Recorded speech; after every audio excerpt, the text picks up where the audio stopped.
And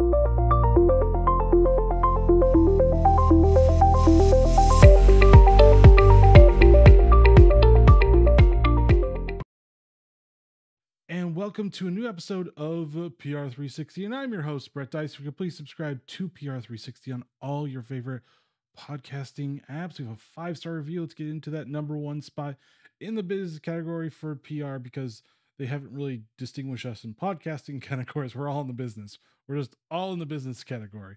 But anyways, I have Melissa Hariri with me, and she is a communication expert and a PR expert as well, but she has done a lot of different types of strategies for different types of companies, including Applebee's, IHOP, Walmart, Starbucks, Hilton, Honors, Hampton as well. She also has done things like events, internal communication, CSR, crisis communication. She builds brand reputation and fuels employee engagement, but we're just happy to have her on the show. So welcome to the show, Melissa. Thank you so much, Brett. I'm really excited to be here. And thank you for being here as well. But first question, as all my guests is, and it's the most important question: are you a coffee or tea drinker? That absolutely is a perfect question to start with. I'm tea. Most people are like, how do you like your coffee? But I actually am a tea drinker. I won't get into details, but I really love just a nice cup of tea every morning. I'll get a little bit. Do you like green tea? Yes. English I do drink tea? green matcha tea. Yeah. Gotcha. And if I'm traveling for work, it's usually a go-to Earl Grey, because that's usually everywhere. True. Earl Grey is kind of like the dark roast of coffee, because everybody thinks dark roast is like the roast to actually get the most amp. Yep. Well, actually, spoiler alert, it's actually not. Light to medium roast actually gives you the most caffeine, and dark actually gives you the least amount of caffeine. Oh, interesting. Okay. Nice. Just so for your coffee friends, you're like, we should get dark. Like, nope, not if you want caffeine. Medium roast. Yeah. Awesome. Good to know. Yes. Anyways, I gave a brief introduction to your expertise. Can you give our listeners a little bit more about what you do? Absolutely. So, the first half of my career was all at agencies, and agencies are a really great place for communications and PR experts to just get their feet wet and get a lay of the land and put those hours in, and so that you can just see a breadth of industries, figure out what works for you and where you fit, to be able to figure out how to tell different stories to different media, and using the tools.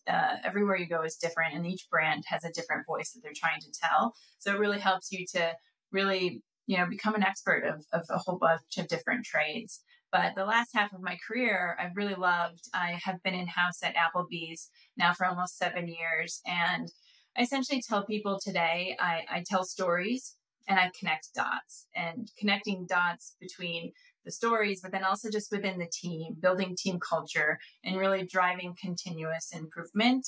And, on the internal side, but then also externally, how do we drive brand affinity and keep our guests loving the brand and telling those stories that make people just feel connected to who you are.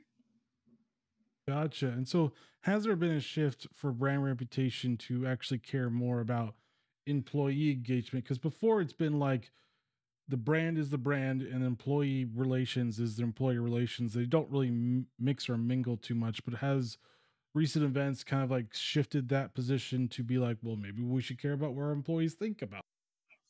That's a absolutely great question, but based on what we've been through these past 3 years, I think companies have always cared about employee engagement, but now there's a name for it. There's a function for it. And it is kind of a crossover and an integration between HR and communications. And, that in itself, the employee engagement piece has really had to evolve with this pandemic, and it's going to continue evolving with the state of the economy as it is today.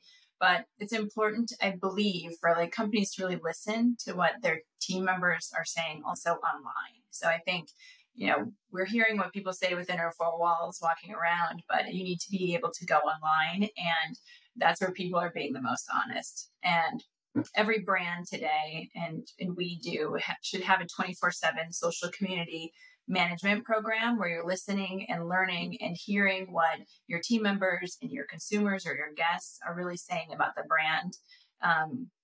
Just with the accessibility and how viral today social media is, brands need to be able to respond in real time to anything that is brand damaging, as well as mining for those positive conversations that, brands can really get in on and amplify where it can be beneficial. So, really, depending on your company, um, consider how you could also engage those team members who are already active online and turning them into brand ambassadors, right? So like let them tell their story. It makes it authentic, it's real, and it's this human touch. One of the things that we're really passionate about is just our LinkedIn channel at Applebee's. Just that's an amazing place to showcase your brand focus on people, on team. And again, this is also one of those pages, depending on what kind of brand you have and how you're structured, it really intersects between HR and communications. So owning that content calendar for LinkedIn, it can fall in either of those places, but taking that opportunity to showcase like who's your high performer, showcasing anniversaries or job openings, and really just how your brand shows up there really speaks volumes for attracting new employees or even turning them off. So showing up and being honest and transparent and fun is important. So it should be a matter of just basically like not even just being on the social network, but also interacting as well. Because I mean, I previously I think a lot of people, especially on LinkedIn, were like, "Oh, the brand's over there, and we're just going to interact with ourselves," and no one Mhm. really cares about what the brand pages are about. Because I don't think LinkedIn really cared too much until I would say like 3 or 4 years ago, where they actually started to like make it better. So should you engage with those conversations? Because like for example, for me, I engaged with Rode microphones about like one of their softwares being part of one of my equipment, and they actually got back to me, and I basically posted that on my thing as well. So should they care about those interactions with employees and customers? Because your customers are going to be everywhere, including LinkedIn, because business professionals still eat. Yeah, absolutely. And 100%. I mean, I think the first thing any of us are going to do today, if we're going to be looking for a new job, is going to LinkedIn. Like, what are people saying? Who's in the company already? What do those people stand for? Like, the transparency is so real today. And so it's like how you show up there is incredibly important.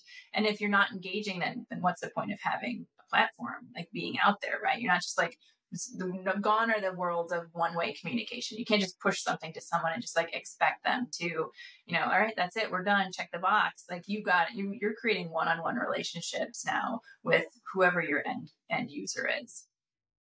So is there a greater focus on employee engagement now than there ever has been before? Because like I said before, there has been, but it feels like there wasn't a limelight on that for quite a while. It was, well, it's a nice to do when we get to it, but it's not a priority. Is it now starting to become more of a priority? you know People, whether it's guests, your team members, uh, whatever your stakeholders are within your organization, people are the foundational pillar of any brand promise. And if it's not, you're doing something wrong. Good leadership knows that a brand cannot exist without a dedicated focus on its people, and specifically those who are carrying the brand, who are living it, who are breathing it, who are making it come to life every day.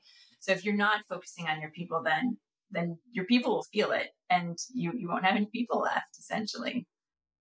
And so, how should, let's say, PR pros are looking to update their brand reputation policies? How should they go about making sure there's a greater focus on that? Because I'm pretty sure all PR pros want to do the best job they can. So, how do they update that to make sure they don't go too overboard with it? Because, like I said, we're human. We're going to be like, oh, we should really do this. And it's like, well, we shouldn't really tell everybody everything.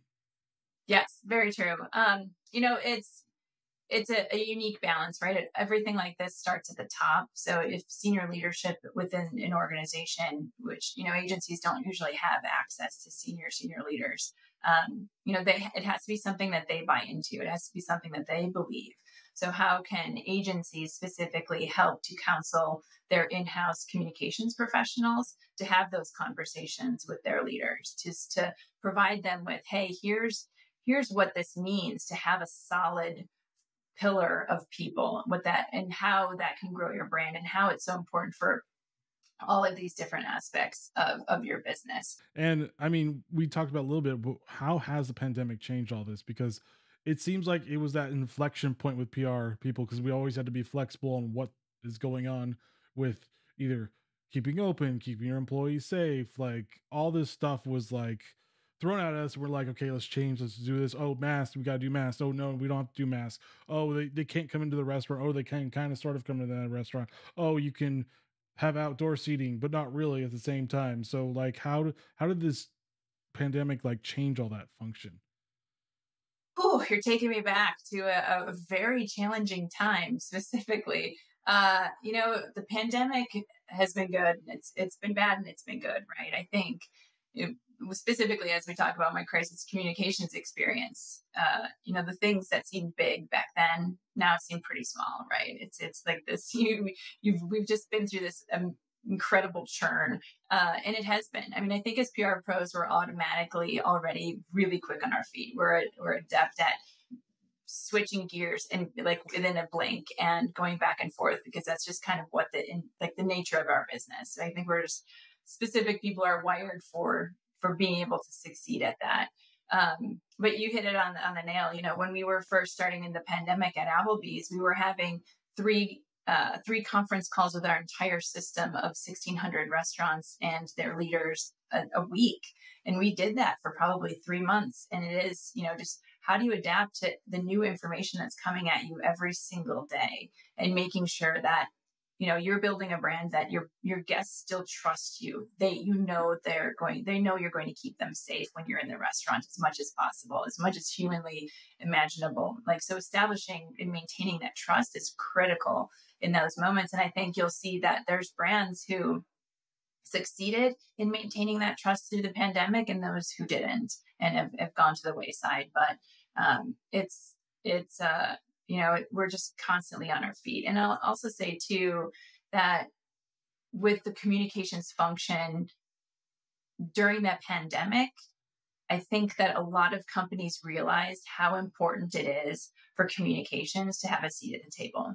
We're not just there to write a press release and push that out. We are helping to really just build culture, to inform business strategy, to leverage, we're really critical pieces of a functioning organization.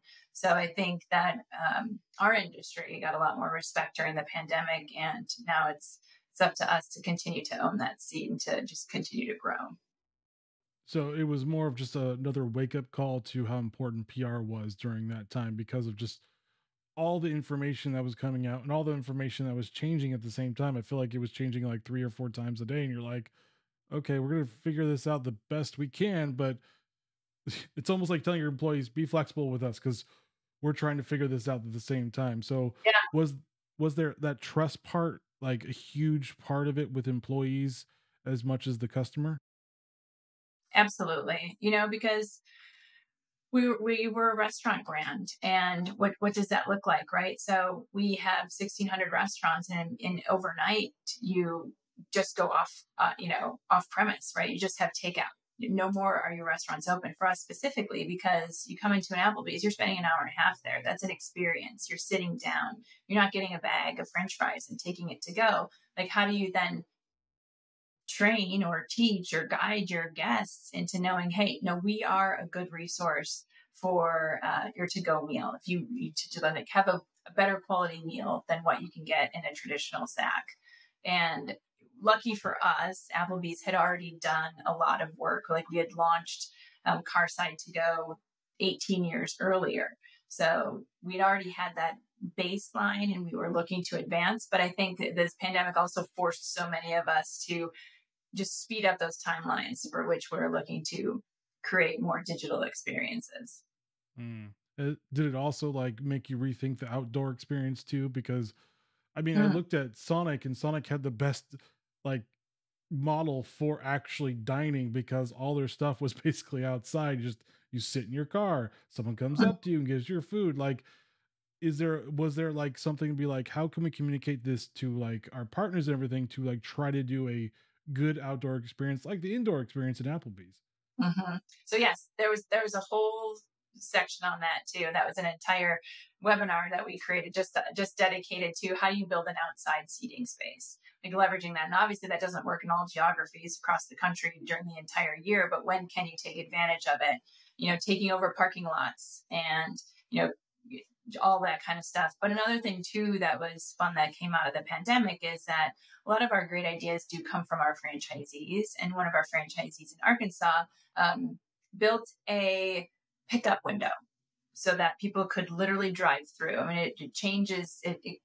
It's not a drive-through window, so like it's not like you're getting food that was just made 3 minutes ago. It's you order ahead, you drive through, and you pick it up. So now we've got about 10 of those nationwide, and we're seeing if that's a new business strategy that can work. So it's also leveraging like the great ideas from your organization, which I guess the good thing for the pandemic kind of like forced that is like, how can we get good ideas from our employees at the same time? Because they might have great ideas that we've never thought about, like you said. Exactly. Absolutely. And, you know, and looking at our menu too, one thing that people don't probably realize is that Applebee's had to, there's less people in your restaurants. There's nobody coming in. Restaurants are now down to maybe 3 or 4 people in a restaurant working. So how do you create menu items that are still appealing to your guests? You're getting their favorites, but then you're also creating things that have simplified operations so that you're not overcomplicating the kitchen. And with that allowed us to really look at what are those best sellers, what are those things that our guests love, and then to slim down our menu and then create room for new innovation when we launched back up. I guess that was the second of the double whammy, the inflation slash employee, I guess, retention wasn't, or people didn't really want to go, or supposedly people didn't want to go back to work. I don't want to say people didn't, but supposedly people didn't want to go back to work, or there wasn't as many people that wanted to work. So I guess that was the way of you simplifying, making it efficient with a reduced workforce. Is that what I'm hearing? Only during when the restaurants were closed, right? So like when the kitchens or the dining was closed. Yeah. Got it. And then, I mean, moving on to events, because events were a little weird the past 2 years too. Like, how do our businesses becoming choosier on attending events? Because I think the pandemic was like, well, do we need to go here? Should we go here? Like, was that part of the conversation? Now, even with catering, I mean, pretty sure Applebee's does catering as well. Was it being choosier with businesses, and like how did you navigate even all that type of stuff with events? Yeah, absolutely. So, time is scarce. I think the pandemic taught us that our time is incredibly valuable. And if we're going to choose to go to an event, then it needs to be you got to get your bang for your buck. You got to provide some real value that I'm getting out of it, to step away from our family, to take that time and invest in where we could have been, doing whatever else makes us happy. But essentially, events have changed. Absolutely. And I think, beforehand in 2019, if you were to say, attend this virtual event, people would be like, what? No, like I have no idea how to attend a virtual event. But since the pandemic, we can learn better online. We're much lot better online learners. I mean, we forced an entire country of kindergarten, first graders, second graders who have just started touching computers to be able to learn online. So as adults, we now, I think, are much more equipped to be able to get more out of an event that is virtual. Yeah. And how should PR pros consider when pitching events? Because I feel like now it's like, okay, everybody's really pent up now. So how should we pitch this event? Because it's getting the people still to go, I guess, to go someplace and now it's because of airline fees are so high, because of hotel fees are so high. Like, there's got to be that pitch of like, why is this valuable? So how do they get to that part of like, why is this event valuable for people to go? Absolutely. And I mean, reporters' time is gold, and the reporters, they have slimmer pockets and there's fewer of them. And they have 16 other companies who are saying, hey, come to my event this week. While there is pent up demand to get out, people are also, I think, more reluctant still. I don't think everyone's like, I'm ready to go. Let me hit the road running to the levels at which we all were beforehand. Not saying that we're not working, but I think we're also just working smarter. So, I mean, reporters' time is incredibly valuable. And if it's not something that's in their beat, that's easy to access, they're probably not likely to attend. And then just think about like that in-person experience. If it's not just single-minded, right? How can you maximize and get more about it? It's not just X, it's X, Y, and Z. And, thinking about their budgets. And then should events permanently offer virtual passes because that is the time constraint? I could do it from home. Maybe I don't want to go to that one place there, or maybe I just don't have the time to take the time off to do this stuff. So should virtual events be like a permanent thing for people? Well, until maybe it wanes. It might wane, but it should Yeah. be a permanent thing. I think it really depends on the event. Not everything can be virtual. I mean, there is absolutely value in a virtual event. It's also a new revenue stream for event producers if you're on, the event production site. But, because beforehand, people wouldn't want to wrestle the virtual component because it does take a lot of work. It's not always the right fit creating, an in-person event and just sticking a camera out there and being like, whoop, it's virtual now. It doesn't translate like that. So I think it really depends on the event and if it's the right fit. Some stuff still is just better in person. And you want to make sure that if it's a virtual piece that like your virtual audience is having a great experience.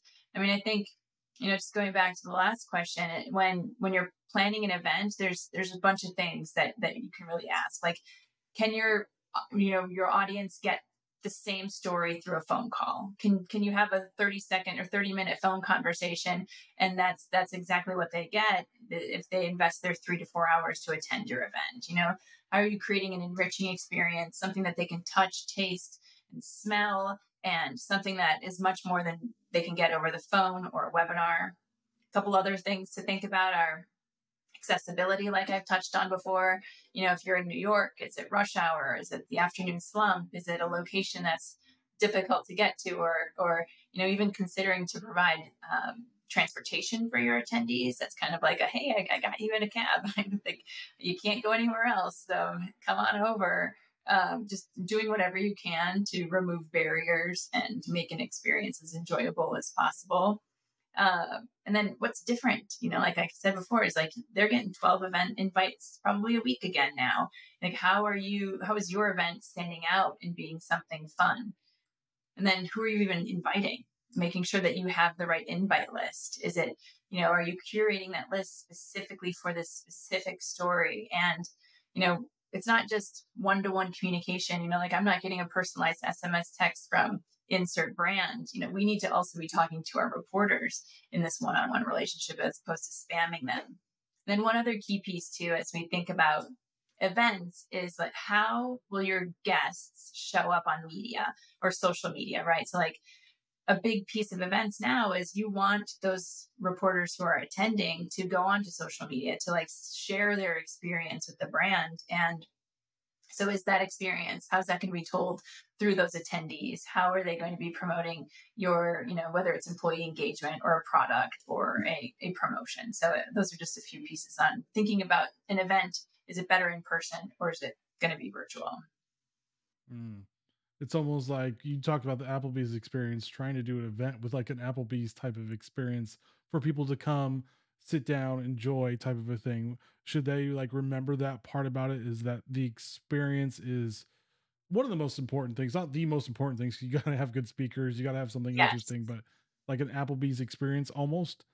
Yeah, absolutely. So, I mean, you can get to go, right? And you'll get it in your to go package and you'll bring it to your house and you have that same experience, but nothing is, it feels differently and you experience it differently when you're sitting at the table and someone serves you and you're having conversations, you're learning about the server and they're learning about you, and you're feeling the energy that other humans who are near you are providing. Like there's tremendous value in that. Gotcha. And then what do you think what changes are coming for the PR industry in 2023?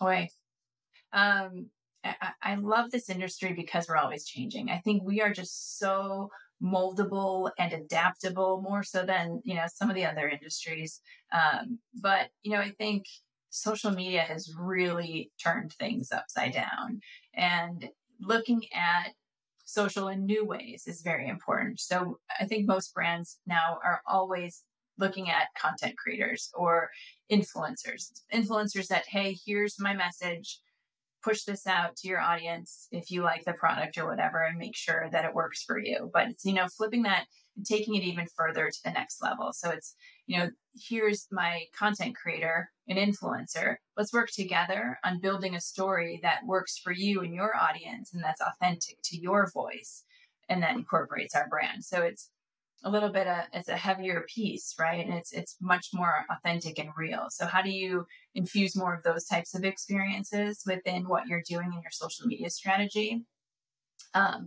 And really just like looking at your key audiences, like where are they?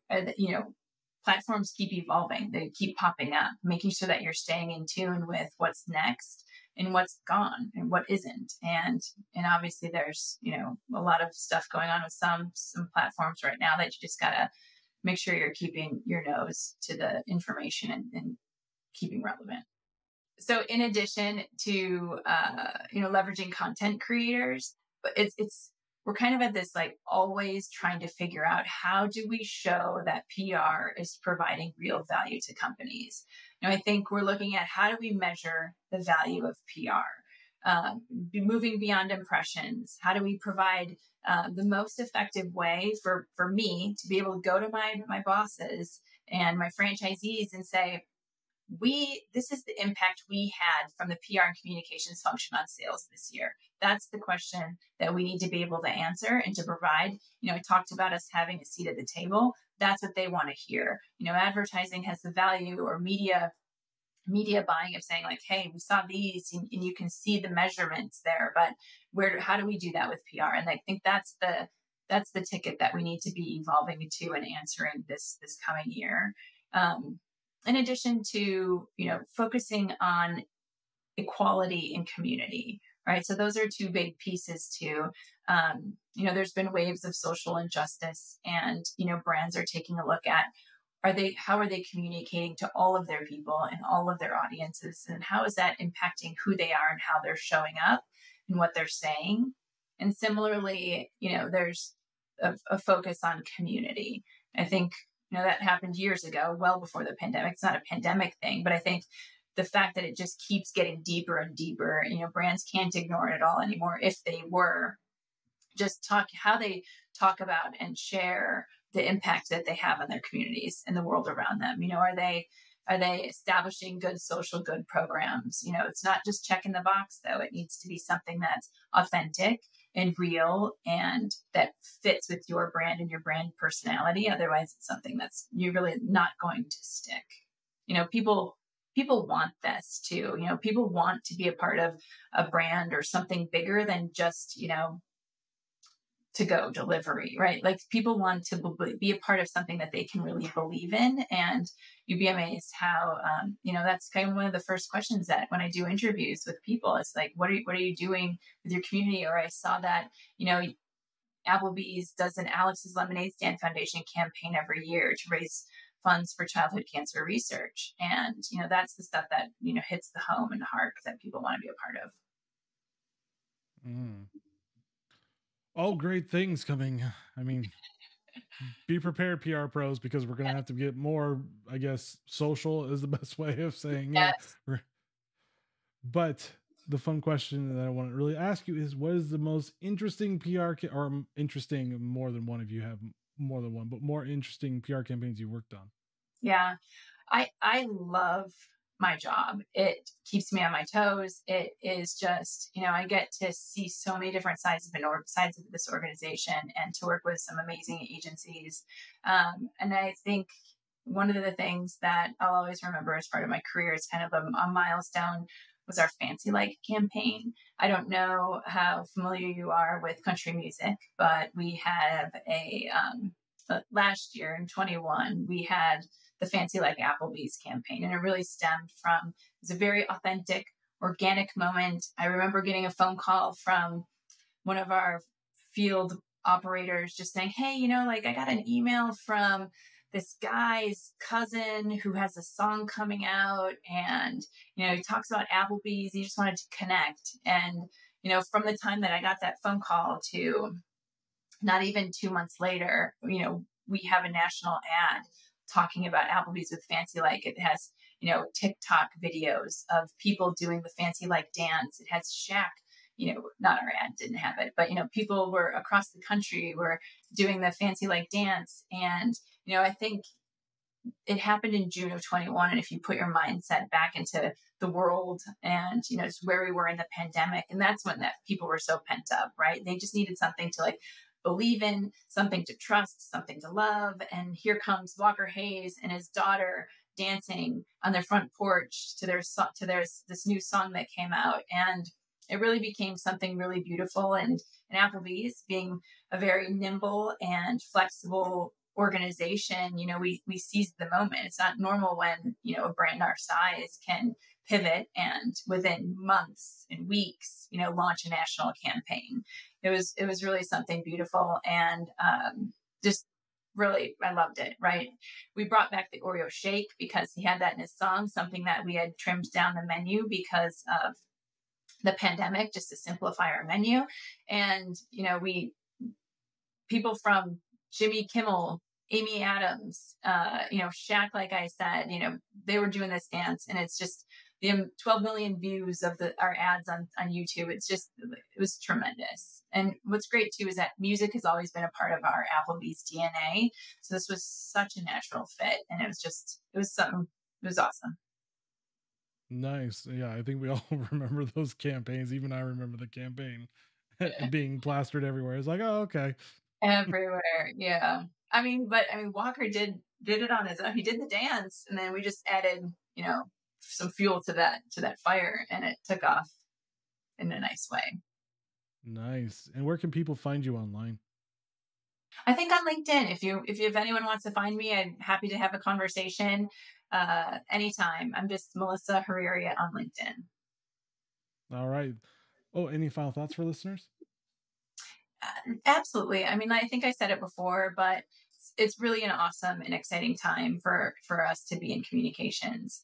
We've got a seat at the table. We are communicators. We're showing our value.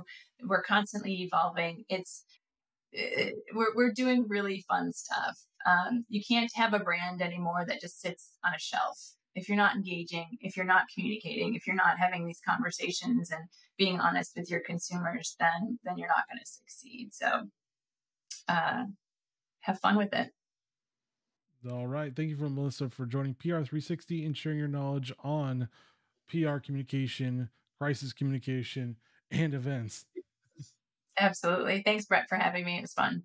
Yes. And thank you for listening to PR360. As always, please subscribe to PR360 on all your favorite podcasting apps. Leave a 5-star review. Let's get up to that #1 spot in the PR or business category, I should say. But join us next week as we talk about what's going on and also the thought leaders that are going on in the PR industry. All right, guys, stay safe. Get to understanding your communication strategies and getting involved in your community.